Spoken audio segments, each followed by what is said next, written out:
통상임금 소송에서 법원이 노조 측 손을 들어줬습니다.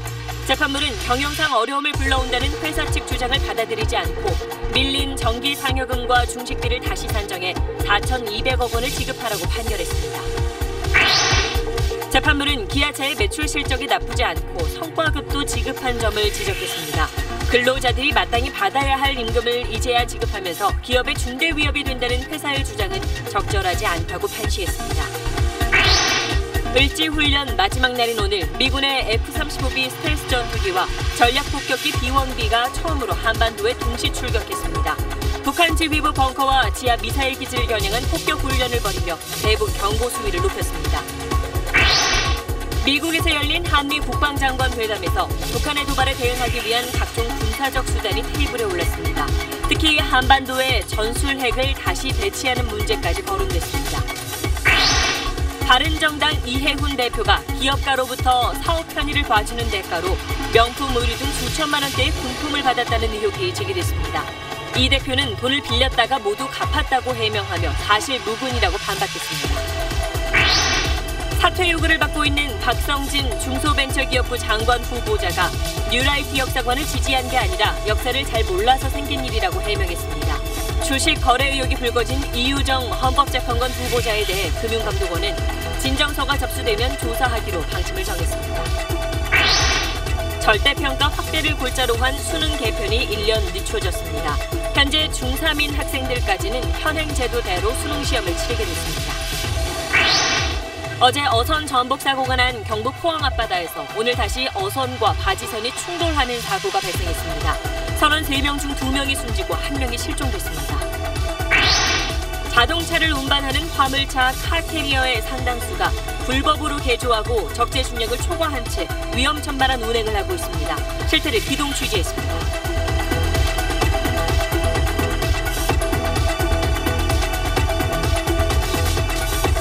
에너지를 쓰던 자동차가 수소로 에너지를 만드는 시대로 현대자동차. 여러분 안녕하십니까. 6년 동안 이어진 기아자동차 통상임금 소송에서 법원이 노조의 손을 들어줬습니다. 정기상여금과 점심 식사 비용은 통상임금으로 봐야 한다며 일부 승소 판결을 내린 겁니다. 이에 기아차는 늘어난 통상임금에 맞춰 각종 수당을 다시 계산하고 또 소급 적용까지 해서 모두 4,200억 원을 지급해야 합니다. 먼저 손영환 기자가 오늘 판결 내용 전하겠습니다. 지난 2011년 기아자동차 근로자들은 정기상여금 등을 통상임금에 넣어야 한다며 사측을 상대로 소송을 냈습니다. 통상임금이 늘면 이에 맞춰 계산하는 각종 수당이 많아지기 때문입니다. 소송에 참여한 근로자는 2만 7천여 명, 각종 자료조사와 기아차의 재정 상태 확인 등에 수년이 흐르면서 소송은 6년간 이어졌습니다. 오늘 법원이 내린 결론은 근로자들의 일부 승소였습니다. 재판부는 노조의 요구 가운데 정기상여금과 중식비는 통상임금에 해당하고 비고정적으로 주는 일비는 제외한다고 판결했습니다. 기아차는 야간, 휴일근로, 연차수당 등을 재정산한 뒤 소급해 지급해야 합니다. 법원이 계산한 미지급분은 원금 3,126억 원에 지연이자를 포함해 약 4,223억 원, 노조 측 요구액의 38.7% 수준으로 정해졌습니다. 기아차가 회사가 어려워 미지급 임금을 소급해주지 않아도 된다고 주장해온 신의 측, 즉 신의 성실의 원칙은 받아들이지 않았습니다. 회사의 어떤 경영 상태라든지 이런 부분을 엄격하게 판단을 해서 저희 측 주장을 많이 받아들였다, 이렇게 보입니다. 오히려 재판부는 노동자가 마땅히 받아야 할 임금을 지급하는 거 두고 경제에 위협이 된다고 주장하는 것은 적절치 않다고 꼬집었습니다. SBS 손형환입니다. 정기상여금처럼 고정적으로 받는 돈은 통상임금에 포함해야 한다는 게 이미 세워진 대법원의 판례입니다. 다만 당시 대법원은 그동안 주지 못한 통상임금을 한꺼번에 지급할 경우 회사 존립이 위협받는 상황이 올 수 있는지를 고려해야 한다는 이른바 신의 성실의 원칙을 단서 조항으로 내세웠습니다. 재판부가 오늘 통상임금을 달라는 기아차 노조의 주장을 신의 성실 원칙 위반으로 보지 않은 이유, 민경호 기자가 취재했습니다. 재판부는 통상임금이 늘어날 경우 기아차에 예측하지 못한 재정적 부담이 생길 수 있다고 봤습니다. 이에 따라 지난 2013년 12월 대법원 전원합의체가 세운 신의칙 위반 여부를 따졌습니다. 당시 대법원은 사측에 예측 못한 새로운 재정적인 부담이 생겨 기업의 존립을 위태롭게 한다면 신의칙에 위배된다고 봤습니다. 밀린 임금을 소급해줄 필요는 없다는 겁니다. 하지만 재판부는 기아차의 상황이 이 기준에 부합하지 않는다고 봤습니다. 2008년부터 2015년까지 매년 상당한 당기 순이익을 거뒀고 회사에 쌓아둔 돈도 많다고 지적했습니다. 과거에 연장, 야간, 휴일 근로로 생산한 부분의 이득을 이미 회사가 향유했다고 꼬집기도 했습니다. 앞으로 경영 위기가 올 수 있다는 사측 주장은 명확한 증거 자료가 없다고 일축했습니다. 하지만 대법원이 정한 기준 자체가 애매해 하급심 판결은 엇갈리고 있습니다. 지난 18일 광주고법은 금호타이어가 부채가 많고 경영 사정이 악화돼 노조원들이 추가 수당을 청구하는 건 신의칙에 위배된다고 판단했습니다. 같은 소송에 휘말린 기업이 115군데에 달하는 만큼 대법원이 신의칙 위배에 대한 보다 구체적인 기준을 만들어야 한다는 목소리가 나오고 있습니다. SBS 민경호입니다.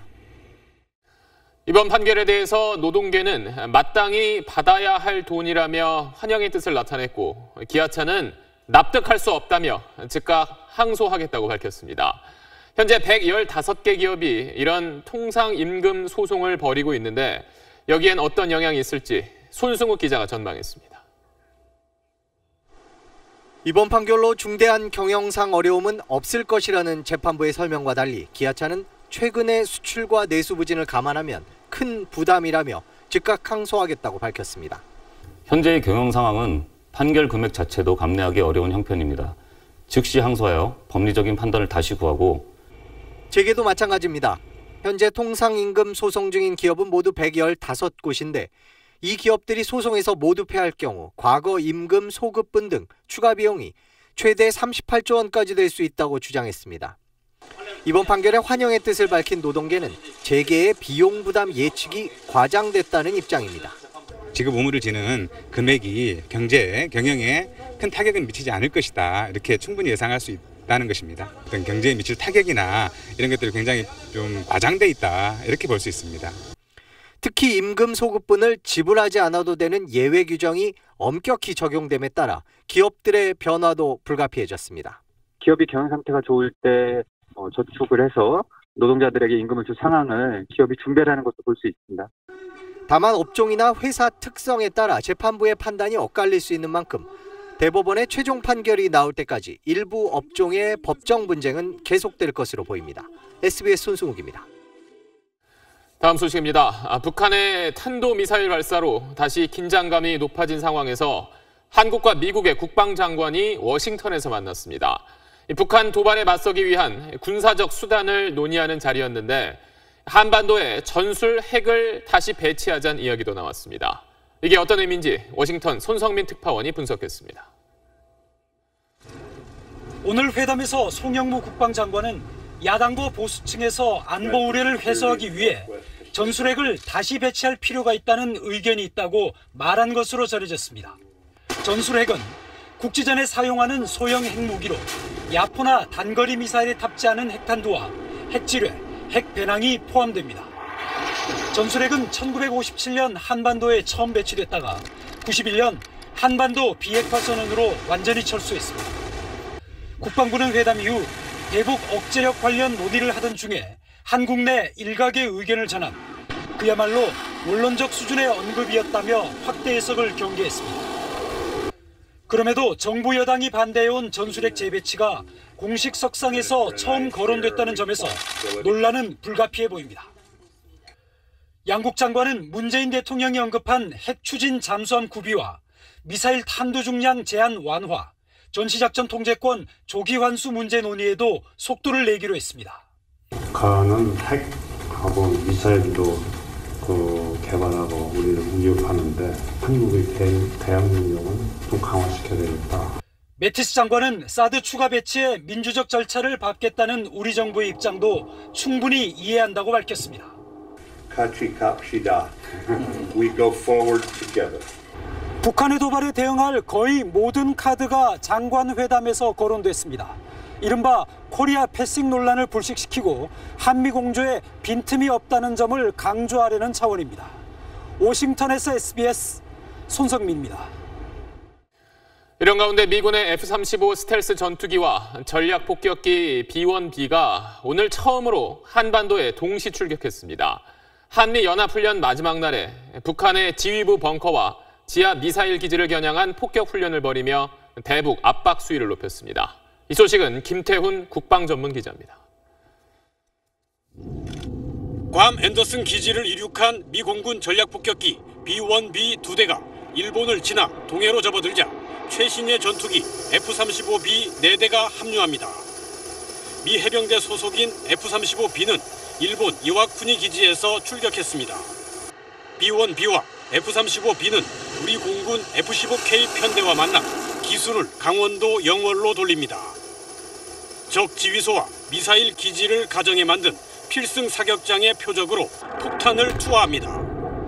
정밀 유도 폭탄이 지하 10m까지 파고 들어가 표적을 정확히 파괴합니다. 적의 레이더망에 잡히지 않는 F-35B의 한반도 폭격 훈련은 이번이 처음입니다. 게다가 적진을 융단 폭격할 수 있는 B-1B와 함께 무력 시위를 벌인 것도 처음입니다. 오늘 폭격 훈련은 미군 공중급유기 KC-135도 참가해 실제 대북 선제 공격을 하듯 진행됐습니다. 이전과는 전혀 차원이 다른 무력 시위라고 볼 수 있습니다. 단순한 말이 아닌 군사적 옵션까지도 실행에 옮길 수 있다는 것을 보여주는 군사 행동이라 하겠습니다. 미국은 B-1B와 F-35B에 이어 항공모함과 핵 잠수함 등 다양한 전략 무기를 한반도에 순차적으로 전개하며 대북 군사적 압박 수위를 높일 것으로 알려졌습니다. SBS 김태훈입니다. 트럼프 미국 대통령이 아베 일본 총리와 또다시 전화 통화를 하고 북한과의 대화는 답이 아니라고 했습니다. 그제 북한이 쏜 미사일이 일본 상공을 지나간 이후 미국과 일본 사이의 안보 협력은 더 긴밀해지고 또 북한을 보는 분위기는 더욱 강경해지고 있습니다. 워싱턴 정하석 특파원입니다. 트럼프 미국 대통령이 아베 일본 총리와 이틀 연속 전화 통화를 했습니다. 어제 통화에서 지금은 대화할 시점이 아니라며 강경선회를 예고하더니 오늘은 긴밀한 안보 협력을 약속했습니다. 일본 상공위로 북한 미사일이 날아다니는 상황을 엄중하게 본 겁니다. 트위터를 통해서도 대화 무용론을 폈습니다. 미국 정부가 지난 25년 동안 북한과 대화하면서 터무니없는 돈을 지불해왔다며 대화는 답이 아니라고 말했습니다. 대화로 시간 끌고 도발을 통해 실익을 챙기려는 북한에 말려들지 않겠다는 뜻으로 읽힙니다. 그러나 군사적 해법이 마땅치 않은 상황에서 미국 정부의 대북 해법은 일단 경제적, 외교적 압박 수위를 최고조로 높여 북한이 스스로 대화를 요청하게 만드는 쪽에 무게를 두고 있습니다. We're never out of diplomatic solutions. We continue to work together, and the minister and I share a responsibility to provide for the protection of our nations, our populations. 이를 위해 북한에 대한 무력 시위와 추가 대북 제재, 중국에 대한 압박 등이 한층 강화될 것으로 보입니다. 모든 옵션을 테이블 위에 올리겠다는 트럼프 대통령의 말도 가능한 모든 압박 수단을 전방위적으로 동원하겠다는 경고로 해석됩니다. 워싱턴에서 SBS 정하석입니다. 네, 이렇게 한반도 정세는 여전히 한치 앞을 내다볼 수 없는 상황입니다. 안정식 북한 전문 기자와 좀 더 이야기 나눠보겠습니다. 자, 안 기자, 얼마 전에 이 자리에 나와서 북한이 태평양상으로 미사일을 쏠 거다 이런 예측을 했었었죠. 이제 북한 주민들한테까지 공개를 했기 때문에 어쨌든 뭘 하긴 할 거다 뭐 이런 거였죠. 그리고 뭐 방향만 좀 달랐던 거니까 결국 뭐 예측이 맞았다고도 볼 수 있는데 그러면 다음 북한이 쓸 수 있는 카드는 뭐가 될까요? 이 어제 북한 발표를 보면 좀 힌트가 있습니다. 네. 먼저 한번 보시겠습니다. 네. 이번 탄도로켓 발사 훈련은 괌도를 견제하기 위한 의미심장한 전주곡으로 된다고 하시면서 네, 이번 발사는요. 이제 네. 괌이 여기라고 하면 상당히 떨어진 태평양상으로 그렇죠. 발사를 했잖아요. 앞으로 이 각도를 줄여가면서 괌 쪽으로 해서 미사일을 발사할 가능성이 있습니다. 네. 물론 추가 핵실험 가능성도 열어놔야 되겠습니다. 그러니까 9월 9일 그 북한의 정권 수립 기념일 그때도 작년에 했었잖아요. 예. 뭐 그런 또 핵실험 얘기 계속 나오는데 그래서 그런데 아까 한미 국방장관이 만나서 한반도에 전술핵을 다시 배치할 수 있다 이런 얘기도 했다는데 이게 현실적으로 가능한 이야기인가요?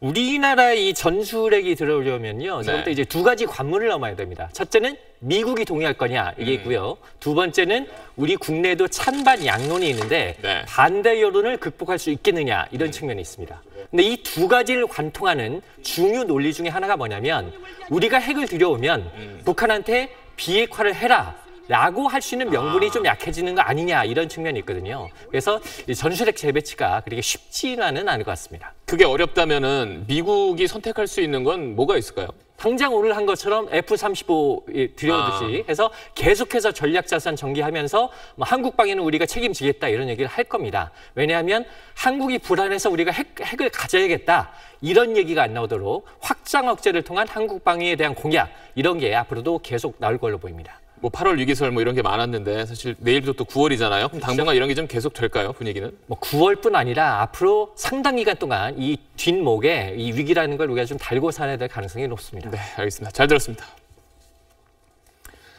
SBS에 어제 양심 선언을 했던 군 사이버 사령부의 전직 핵심 간부가 지난 2012년 대선을 앞두고 댓글 부대 요원이 갑자기 늘어났다고 증언했습니다. 또 그 배경에 청와대가 개입했다는 의혹도 제기했습니다. 이 소식 잠시 뒤에 전해드립니다.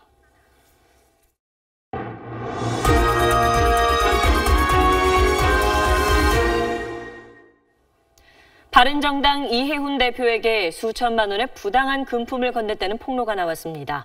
이 대표는 빌린 돈이었고 다 갚았다고 해명했는데 진실은 검찰 수사로 가려지게 됐습니다. 문준모 기자가 보도합니다. 지난해 20대 총선을 앞두고 한 여성지에 난 이해훈 대표의 인터뷰 기사입니다. 홍보대 행사 대표인 옥모 씨는 이 기사를 싣기 위해서 광고비와 섭외비로 자신이 수백만 원을 부담했다고 주장했습니다. 옥 씨는 이런저런 홍보 비용 외에도 2015년 10월부터 10여 차례에 걸쳐 6천여만 원 상당의 금품을 이 대표에게 제공했다고 밝혔습니다. 주로 호텔이나 사무실에서 만나 수백만 원에서 1,000만 원씩 현금을 주기도 하고 명품 가방과 지갑을 건넸다는 겁니다. 이 대표가 국회의원이 되면 사업 수주를 돕겠다고 약속했다며 대기업 임원진들과 만남을 주선했다는 문자 메시지도 공개했습니다. 이걸 받아가면서 하는 말이 백화점에 한 30억 공사를 따주겠다고 이야기를 하면서 이걸 받아갔어요. 이 대표는 기업 임원에게 옥 씨를 소개하거나 청탁한 적이 없다고 반박했습니다. 돈은 옥 씨에게서 빌려 쓰고 다 갚았다면서 차용증을 적절한 시점에 공개하겠다고 말했습니다. 다 갚고 나서도 이제 부당한 금품 요구를 계속했기 때문에 더 이상 요구를 들어줄 수가 없었고 들어줄 수 없다고 이제 응하지 않았죠. 이 대표는 법적 대응을 하겠다고 밝혔고 옥 씨도 오늘 검찰에 수사 의뢰했습니다. 검찰은 내일 사건을 배당해 수사에 착수하겠다고 밝혔습니다. SBS 문준모입니다. 종교 활동과 역사관 논란으로 사퇴 요구를 받고 있는 박성진 중소벤처기업부 장관 후보자가 자신이 뉴라이트 사관을 지지한 게 아니라 역사를 잘 몰라서 생긴 일이라고 해명했습니다. 하지만 정의당을 포함한 야당의 사퇴 요구는 변함없습니다. 김용태 기자가 보도합니다. 이승만, 박정희 전 대통령을 미화하고 1948년 건국절을 지지하는 등 보수 성향 뉴라이트 사관을 지녔다는 의혹에 대해 박성진 후보자는 역사를 몰라서 생긴 일이라고 해명했습니다. 사실 뉴라이트라는 말은 제가 들어본 적은 있습니다. 그 운동이 어떤 성격인지를 생각해 본 적도 없고 사퇴 의사가 없다는 뜻도 분명히 했습니다. 제가 또 나라에 공헌할 수 있는 부분이 아직도 있다고 생각을 하고 있습니다. 야권 반응은 싸늘했습니다. 정의당이 사퇴 요구를 하면 실제로 물러난다는 뜻의 일명 데스노트에서 박 후보자 이름은 지워지지 않았습니다. 국민의당도 장관 자격이 없다고 몰아붙였습니다. 박성진 후보자가 자진 사퇴를 거부했으니 이제 남은 것은 지명철회뿐입니다. 자유한국당은 이우정 헌법재판관 후보자를 집요하게 공격했습니다. 1년 반 만에 주식 보유액이 12억 원 증가했다며 어떤 방법이 동원됐는지 금융당국에 조사를 요구했습니다. 청와대와 여당은 여론 추이를 지켜보자며 공식 입장 표명을 자제하고 있습니다. 하지만 부정적 여론이 확산하면 두 후보자 중 한 명을 낙마시키는 방안을 야권과의 협상 카드로 쓸 거란 전망이 조심스럽게 제기되고 있습니다. SBS 김용태입니다. 수능에서 절대평가 과목을 늘리겠다던 교육부가 대입 수능시험 개편 결정을 1년 뒤로 미뤘습니다. 지금 중3인 학생들은 현행대로 수능시험을 치르게 됐는데 중2 학생들은 수능뿐만 아니라 대입제도에서 여러 변화를 겪게 돼 당혹스러워하고 있습니다. 먼저 노유진 기자입니다. 교육부는 현재 중3 학생들이 치르게 될 2021학년도 대학 수학능력시험 개편을 1년 늦추겠다고 밝혔습니다. 당초 교육부는 영어, 한국사 외에 통합사회, 통합과학 등 2개 과목을 추가로 절대평가하는 안과 7개 전 과목을 절대평가하는 안 가운데 하나를 선택할 방침이었습니다. 하지만 두 안 모두 반대 여론이 심하고 논의가 충분치 않다는 지적이 나오자 결정을 1년 유예하기로 한 겁니다.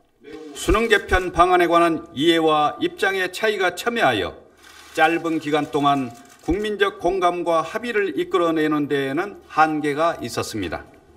두 안이 제시된 지 21일 만에 절대평가 확대 방안을 전면 재검토하기로 했습니다. 기본적으로 제로 베이스라고 판단하시면 되실 것 같습니다. 교육부는 이를 위해 학부모와 고교 그리고 대학 구성원이 포함된 대입 정책 포럼을 만들어 대입 전형과 수능 개편 전반에 대해 논의할 예정입니다. 교육부가 내년에 결정하게 될 수능 개편안은 현재 중학교 2학년 학생들부터 적용됩니다. 현재 중2 학생들은 처음으로 바뀌는 수능을 보는 동시에 고교학점제와 내신 성취평가제 같은 대입제도 전반의 변화 속에서 입시를 치르게 돼 큰 혼란에 빠질 것으로 보입니다. SBS 노유진입니다. 교육부가 수능 개편 결정을 미룬 건 절대평가 확대가 교육의 빈부격차를 늘릴 거란 지적 때문입니다. 이른바 금수저 전형이라 불리는 학생부 종합전형을 개선하는 것도 핵심 과제로 떠올랐습니다. 한상우 기자입니다. 전 과목을 절대평가하게 되면 수능이 변별력을 잃게 돼 학생부 종합전형 같은 다른 대입 전형 비중이 높아지게 됩니다. 때문에 학생과 학부모의 부담을 늘리고 결국 돈 있는 집 자녀만 이득을 보게 된다는 반론이 적지 않았습니다. 1년에 500 정도 내면은 생기부를 관리해주는 학원도 있고요. 또 많은 스펙을 쌓기 위해서 컨설팅 해주는 학원들이 있습니다. 부모의 정보력과 부모의 그 경제력에 따라서 많이 달라지는 게 바로 생기부입니다. 이런 비판에 직면하자 교육부는 일부 과목만 절대평가안을 내며 물러섰지만 결국엔 국어와 수학 등 상대평가 과목의 사교육이 집중되는 부작용만 가져올 거라는 반발이 일었습니다. 절대평가 확대에 대해 이낙연 국무총리가 단계적으로 가야 한다고 제동을 건 데 이어 여당 내에서조차 신중론이 터져나왔습니다.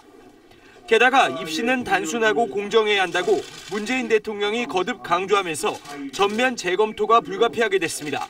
정시에서는 수능 위주로, 수시에서는 학생부 종합과 학생부 교과 형태로 단순화하겠다는 거고요.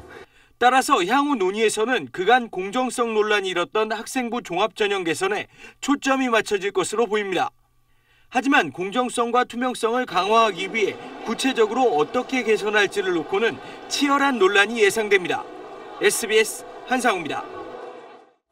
군 사이버사령부의 댓글 공작에 관한 전직 핵심 간부의 증언 어제에 이어 전해드립니다. 오늘은 2012년 대선을 코앞에 두고 댓글 부대원이 크게 늘어난 상황에 관한 겁니다. 원래 사이버사령부는 한 해 10명에서 15명 정도 군무원을 충원하는데 2012년 대선을 반년도 안 남은 시점에 댓글 부대에 47명이 충원됐습니다.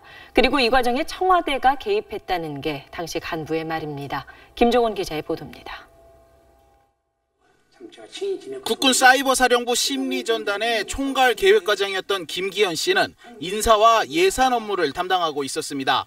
국방부가 군무원을 채용할 땐 통상 4월에 공고를 내고 11월 1일자로 임용을 하는데 2012년엔 이례적으로 일정을 넉 달이나 당겨서 7월 1일자로 임용했다고 김 전 과장은 말했습니다. 통상 11월 달에 오는 인원을 7월 달 인원을 보내는 거예요. 야, 이건 뭐 대한민국 군대가 왜 이러냐? 나 이거 처음 봤다, 나 이거. 그럼 나를 배제시켜놓고. 사이버사로 임용된 군무원의 대부분인 47명은 댓글 공작을 담당하던 심리전단에 배치됐습니다. 특히 댓글 작업에 적극적이었던 이 부대의 군인 몇 명이 이때 군무원으로 채용되는 혜택을 받다고 김 전 과장은 증언했습니다. 이 이례적인 인사의 배경으로 당시 청와대가 거론됐다고 합니다. 인사를 인원을 가져온 거 보니까 청와대에서 오다를 가져온다고 깜짝 그러더라고요. 전략 기획비서관이 인사를 짠다고 인원을 그런 말 나 정문을 들었습니다. 스텝 바이 스텝 하면 그렇게 50명 인원 못 나온다니까 60명이니까 감사원 감사를 해야 그 인사의 비리가 다 나와요. 청와대 개입 의혹은 2013년에도 제기됐습니다. 2012년 1월 15일 청와대 김태효 비서관이 수석으로 오릅니다. 대외협력기획관으로 승진하죠. 그러고 나서 말이죠.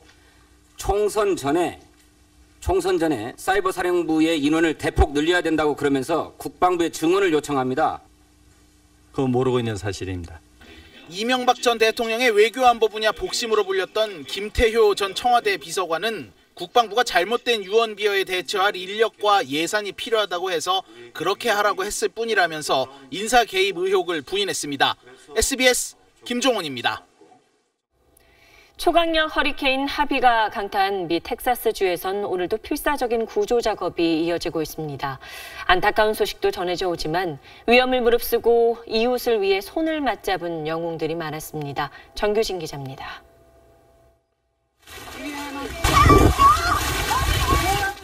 고함을 지르며 앞다퉈 흙탕물로 뛰어듭니다. 물에 잠긴 승합차에 닿기 위해 누가 먼저라 할 것 없이 손에 손을 맞췄습니다. 위기의 순간 기지와 용기로 엮어진 인간띠 덕분에 물에 갇힌 노인은 극적으로 구조됐습니다. 인간띠는 약속이나 한 듯 인근 지역에서도 재현됐습니다. 이번엔 만삭의 임신부를 구조 트럭으로 안전하게 옮기기 위해 손을 맞잡았습니다. 물의 도시가 된 휴스턴에선 필사의 구조 작업이 이어지고 있습니다. 금리 한가운데서 나무에 매달려 버티던 이 남성은 구조대에 발견돼 가까스로 목숨을 구했습니다. 급류에 휘말린 사람을 구하기 위해 위험을 무릅쓰고 뛰어든 구조대원의 모습도 목격됐습니다. 불어난 물속에서 3살 난 딸을 등에 업고 탈출하던 엄마는 아이만 살린 채 자신은 끝내 숨져 안타까움을 더했습니다. It was very scary. This is a neighborhood that we walk with our children. We ride bikes. To go through that area on a boat and have it kind of wobbling with the children very scared. 반려동물과 야생동물에게도 어김없이 구조의 손길이 이어지고 있습니다. 지금까지만 35명의 사망자를 낸 하비의 악몽은 여전히 진행형입니다. 하비가 텍사스 바로 옆 루이지애나로 이동하면서 새로운 피해가 우려됩니다. 또 휴스턴 인근의 화학공장이 냉방 중단으로 조만간 폭발할 것으로 예상돼 긴급 대피 명령이 내려졌습니다. SBS 정규진입니다. 다음 소식입니다. 지나가는 차에 일부러 팔을 부딪힌 뒤에 돈을 뜯어내는 이른바 손목치기를 하던 40대 남성이 경찰에 붙잡혔습니다. 주로 여성 운전자들을 노렸는데 자매가 똑같은 일을 당하면서 덜미가 잡혔습니다. 김관진 기자입니다. 40살 박모 씨는 운전자들의 심리를 잘 알고 있었습니다. 지나는 차량에 다가가 팔을 부딪히고 휴대전화를 떨어뜨립니다. 그리곤 바로 보상을 요구하지 않고 별일 아니라는 듯 가던 길을 갑니다. 운전자가 따라와 다치진 않았는지 확인하자 그제야 다친 데가 없어 괜찮다면서 휴대전화가 망가졌다고 말합니다. 경찰 조사 결과 확인된 피해자는 총 200여 명. 이 가운데 78%가 여성 운전자였습니다. 2년 전부터 지금까지 휴대전화 액정 수리비로 받아낸 돈은 1인당 10여만 원씩 모두 2,400만 원에 달했습니다. 박 씨는 경찰 수사를 따돌리기 위해 동생 명의의 계좌와 휴대전화를 사용했지만 같은 수법에 잇따라 피해를 입은 한 자매의 신고로 덜미가 잡혔습니다. 동생하고 무슨 얘기를 하다가 내가 사실은 그런 일이 있었어. 그리고 얘기했더니 같은 사람인 거예요. 같은 사람이고 같은 수법으로 같은 액수도 거의 비슷하게. 경찰 수사 결과 박 씨는 일부 피해 여성 운전자들과 교제하기도 한 것으로 드러났습니다. 돈이 필요한 부분도 있었지만 이 피의자는 여성을 꼬드기기 위한 목적으로 이러한 범행을 했다고 진술하고 있고요.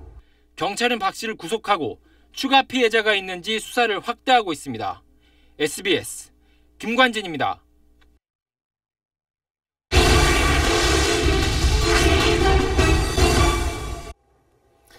네, 자동차를 운반하는 화물차, 이런 화물차를 카 캐리어라고 부릅니다. 5톤 화물차는 원래 적정 중량이 승용차 석 대인데 이렇게 받침 부분을 앞뒤로 늘려서 5대까지 싣고 다니는 경우가 적지 않습니다. 불법 개조가 성행하고 있다는 겁니다. 안전을 위협하는 아슬아슬한 과적 운행 현장을 박찬근 기자가 기동 취재했습니다. 운반차 앞에 실린 승용차가 운전석 앞까지 튀어나와 허공에 떠 있습니다. 차가 달리자 위아래로 출렁입니다. 차를 실을 때 쓰는 적재용 사다리를 펼쳐놓고 그 위에 차를 실어놓기까지 합니다. 떨어질까 봐 갑자기 그런 게 불안해요. 그래서 그런 차들 있으면 웬만해서는 뒤로 안 가려고 하고 있어요. 과속으로 달리면서 덜컹대기도 하고 했을 때 이제 혹시나 그 고박된 것이 풀어지지 않을까 하는 그런. 차를 더 실으려고 아예 불법 개조를 한 차량도 눈에 띕니다. 위쪽을 보시면 적재 않은 판을 슬라이드 형식으로 뺄 수 있게 되어 있는데요. 임의로 개조된 것으로 현행법상 모두 불법입니다. 인천에 있는 한 자동차 개조 업체입니다. 한 달에 100건도 넘게 운반차 개조 문의가 들어온다면서 불법이란 것도 잘 안다고 말합니다. 여기 늘리는 것 자체는 불법이거든요. 불법이라도 저희가 해줄 수 있는데 늘리려면 뭐 1m, 100m 못 늘립니다. 불법 개조인데 문제가 없느냐는 질문에도 망설임 없이 답합니다. 간혹 재수 없으면 제끼고 책임 따지 않아 끊는다고. 단속에 적발된 운전자들은 한 대라도 더 실어야 수치가 맞는다며 억울하단 반응입니다. 상하차가 정해진 차량을 적재를 하셨는데 저 상태로 다니시면 차량 전부 위험도 있고 약하고 떨어진 위험도 있고 그러니까 다니시면 안 돼요. 이 한 대가요. 지금 저희가 북평면서 여기까지 싣고 오는데 부가석되면 9,000원이 안 돼요. 세 대씩 싣고 다니면 단가가 안 맞잖아요. 지자체 단속에 걸려도 적재 분량으로 과태료 5만 원만 물리는 게 대부분입니다. 과적은 적재량 40톤 이상부터 적발 대상이라 중소형 카캐리어는 해당이 안 됩니다. 불법 개조로 경찰에 고발할 수 있지만 원상복구하라고 지도하는 경우가 대부분입니다. 적재 중량을 넘어서 제동거리도 훨씬 더 길어지게 되고 다른 차의 추돌이나 충돌 가능성이 상당히 높아집니다. 그러다 보니까 대형사고로 일으킬 가능성이 상당히 높기 때문에 도로 안전을 위협하는 아슬아슬한 과적 카캐리어의 위험한 주행을 막기 위한 대책이 필요합니다. SBS 박찬근입니다. SBS 그것이 알고 싶다에서도 다뤘던 부산 다방 여정업원 살인사건 피의자들이 사건 발생 15년 만에 모두 붙잡혔습니다. 시민들의 결정적인 제보와 경찰의 끈질긴 수사가 미제 사건을 해결했습니다. KNN 주우진 기자입니다.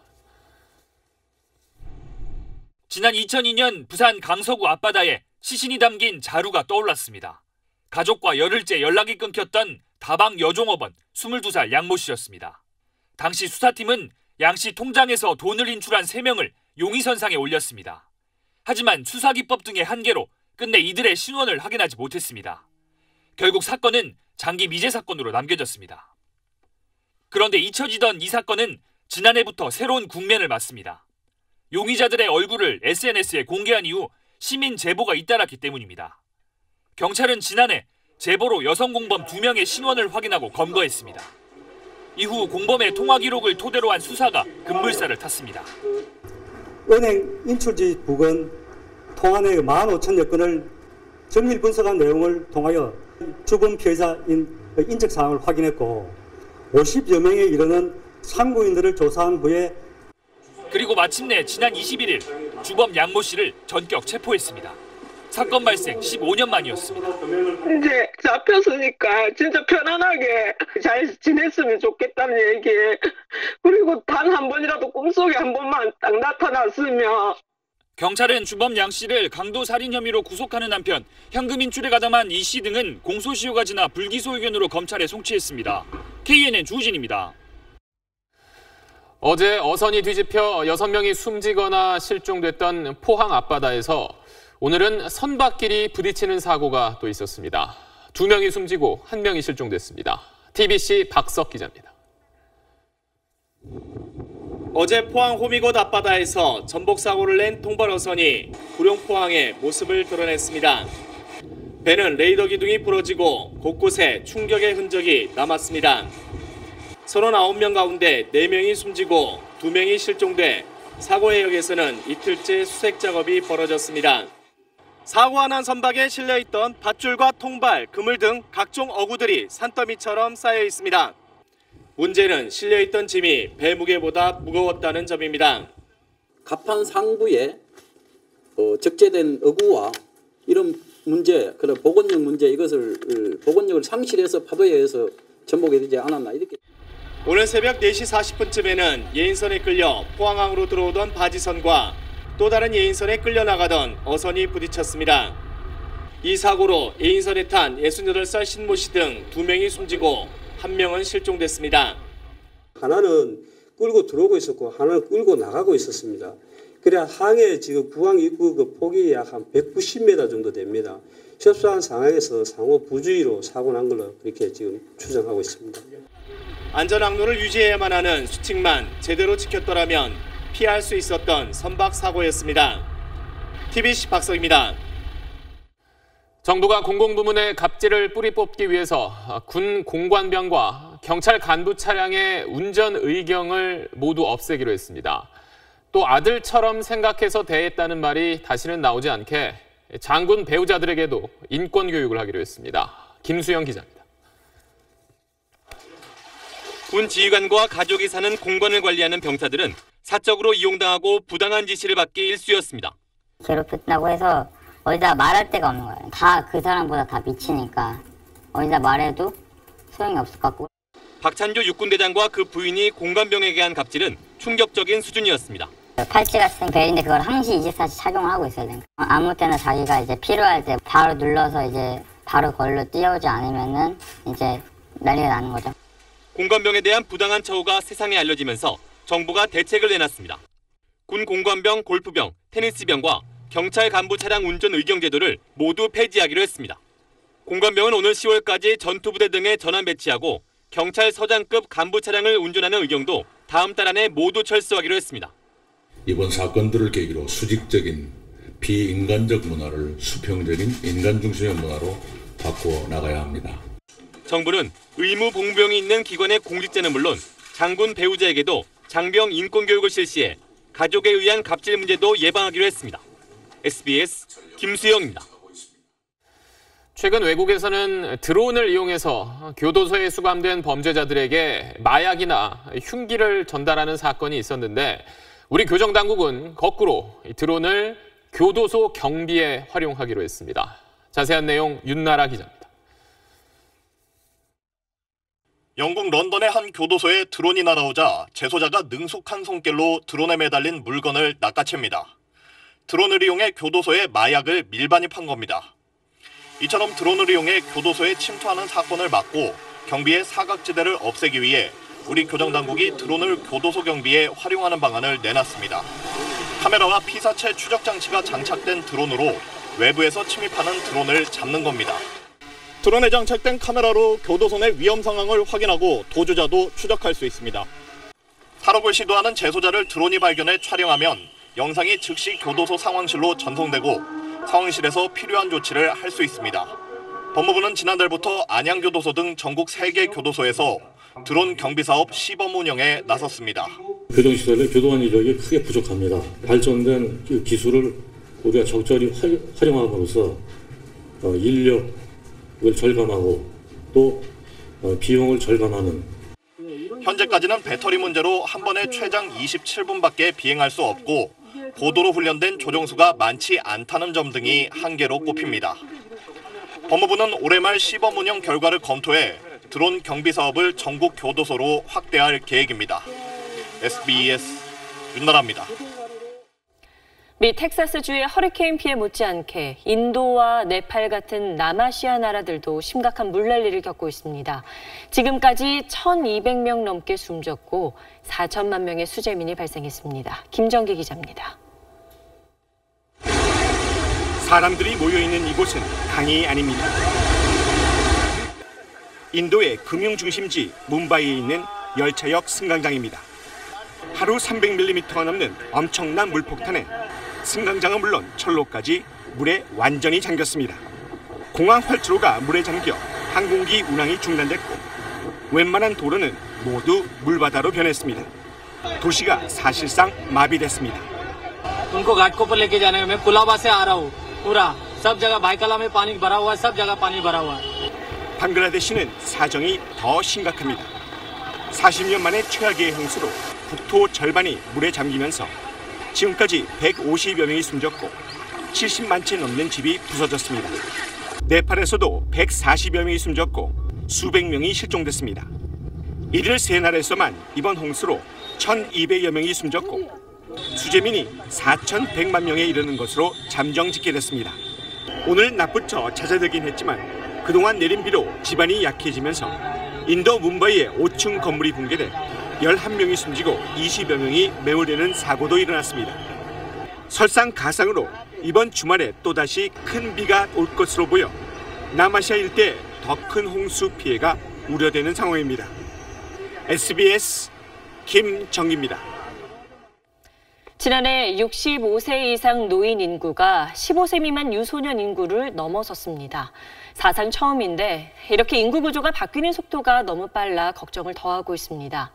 65세 이상 노인의 비율이 7%를 넘으면 고령화 사회, 그리고 14%를 넘으면 고령 사회로 구분하는데 지금 고령화 사회인 우리나라는 일본보다 6년이나 빠른 속도로 고령 사회가 될 것으로 보입니다. 송욱 기자가 보도합니다. 학생 수가 줄어 통폐합되는 대신 특색 있는 학교로 성장하도록 지원받고 있는 서울형 작은 초등학교입니다. 6학년까지 통틀어 8개 학급, 전교생은 130여 명입니다. 뚝뚝 떨어지는 출생아 숫자만큼 유소년 인구는 급속도로 줄고 있습니다. 15세 미만 인구는 한 해 전보다 13만 명 넘게 줄어 676만 8천 명. 반면 65세 이상 노인 인구는 20만 명이 늘어 677만 5천 명이 됐습니다. 노인 인구가 유소년 인구를 추월한 건 처음으로 당초 전망보다 1년 더 빨라진 겁니다. 예상했던 것보다 출생이 조금 적게 나타나는 그런 부분도 있고 그래서 부조가 바뀐 시점이 당겨졌다고 그렇게 보시면 될 것 같습니다. 출산율이 예상보다 빨리 떨어지고 베이비붐 세대가 노인 인구로 편입돼 가면서 이런 추세는 가팔라질 전망입니다. 젊은 세대가 부양해야 하는 노인 인구가 급증하게 되는 겁니다. 그렇지 않아도 취업난 또는 부진한 소득 증가로 인해서 어려움을 겪고 있는 청년 세대가 출산이나 임신을 더욱더 주저할 수 있겠고요. 내년이면 고령사회로 진입이 예상되는 만큼 고령층의 경제활동 확대 방안 등 효과적인 대책 마련이 시급한 시점입니다. SBS 송욱입니다.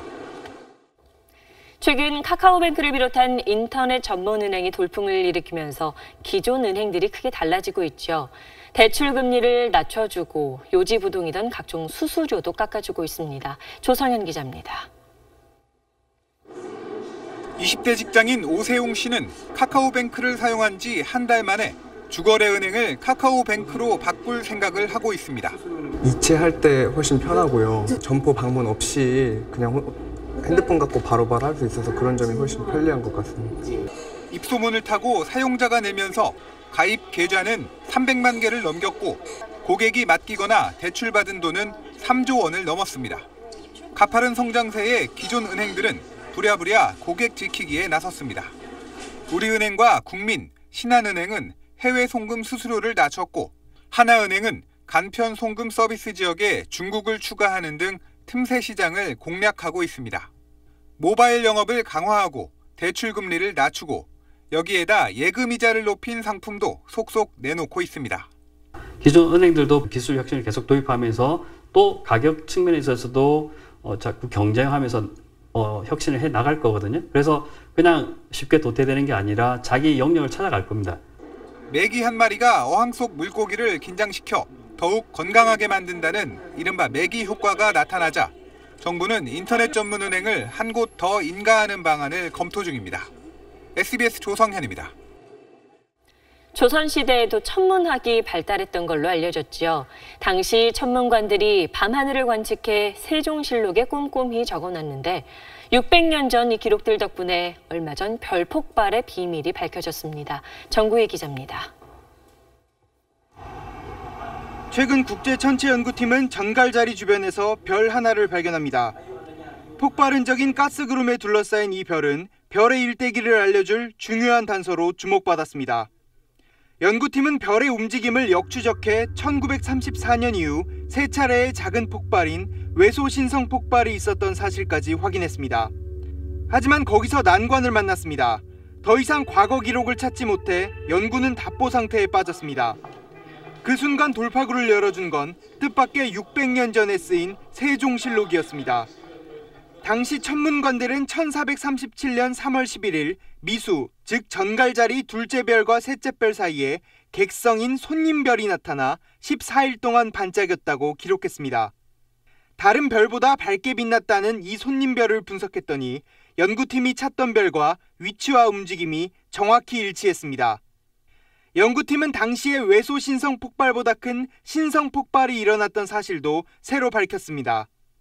최신 망원경과 우리의 선조의 우수한 과학기술이 만나 별 폭발의 비밀이 풀린 겁니다. 왕조가 유지되면서 한 기관에서 천문 관측을 꾸준히 이어왔기 때문에 천문 기록의 연속성이나 형식의 통일성 같은 경우는 중국보다 우수하다고 할 수가 있습니다. 시대를 넘나든 이 연구 결과는 네이처지에 실려 전 세계 과학자들에게 소개됐습니다. SBS 정구희입니다.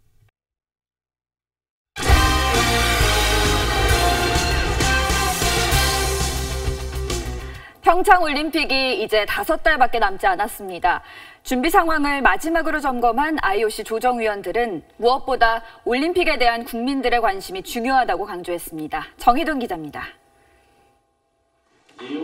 지난 2012년부터 모두 9차례에 걸쳐 경기장 건설과 인프라 구축 상황을 꼼꼼히 살펴온 조정위원들은 마지막 점검을 마치면서 합격점을 줬습니다. 하지만 올림픽 열기가 중요하다고 힘주어 말해 식어버린 우리 국민의 관심을 우회적으로 지적하기도 했습니다. Pyeongchang is ready to welcome the world next February to continue to boom up the profile of the Olympic Winter Games. 스피드 스케이팅 등 일부 경기장에 대해서는 이른 시일 안에 사후 활용 방안을 확정하라고 요청했습니다. 또 최근 북한의 위협은 올림픽에 지장을 주지 않을 것으로 전망했습니다. Meetings with President Trump, we don't see any security risk for the games here. 평창 조직위는 입장권 판매와 오는 11월 성화 봉송을 통해 열기를 최대한 끌어올리겠다고 약속했습니다. 조직위원회는 지금부터 올림픽이 시작된다는 마음가짐으로 남은 기간 열심히 달려보고자 합니다. 이범 조직위원장과 린드베리 조정위원장은 서로 기념 선물을 주고받으며 올림픽의 성공을 기원했습니다. SBS 정희돈입니다. 국내 최고 우승 상금 3억 5천만 원이 걸린 여자 골프 하나 클래식이 개막했습니다.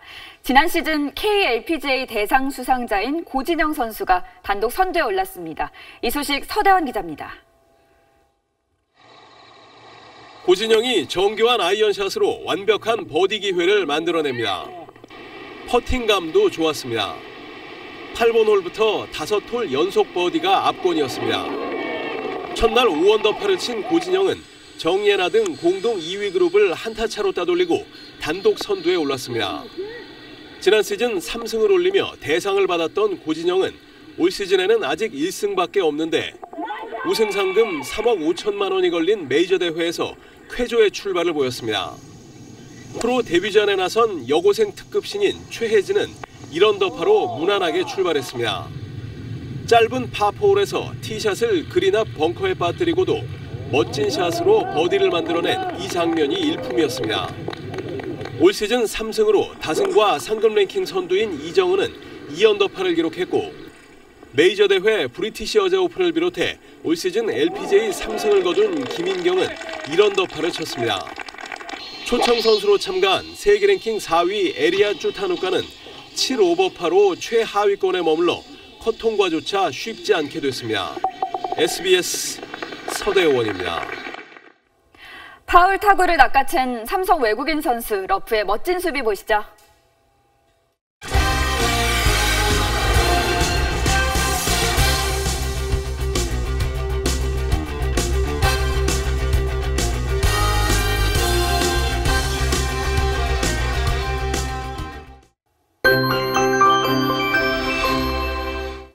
하루에 두 계절을 오가는 요즘이죠. 한낮의 햇살은 따스했지만 밤이 되자 다시 공기가 서늘해지고 있습니다.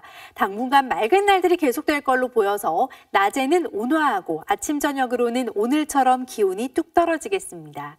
9월의 첫날인 내일도 출근길은 옷차림을 든든히 하시는 게 좋겠습니다. 서울의 아침 기온은 16도로 평년 기온을 4도나 밑돌겠는데요. 낮 기온은 29도까지 오르면서 일교차가 크게 벌어지겠습니다. 내일 아침도 내륙지방은 안개가 강해지겠습니다. 중부지방 서울의 낮 기온은 29도, 대전 28도까지 오르겠고요. 남부지방 광주의 낮 기온 30도로 오늘보다 조금 더 높겠습니다. 경남 해안지방은 아침까지 빗방울이 떨어지기도 하겠습니다. 주말에도 맑고 선선한 초가을 날씨가 이어지겠습니다. 날씨였습니다. 내년에 있는 지방선거를 의식해서 수능 개편안을 1년 미룬 거 아니냐는 의혹을 교육부총리는 강하게 부인했습니다. 이게 사실이길 바랍니다. 100년대계인 교육과 우리 아이들의 미래는 정치권의 거래 대상이 아닙니다. 뉴스 마치겠습니다. 고맙습니다.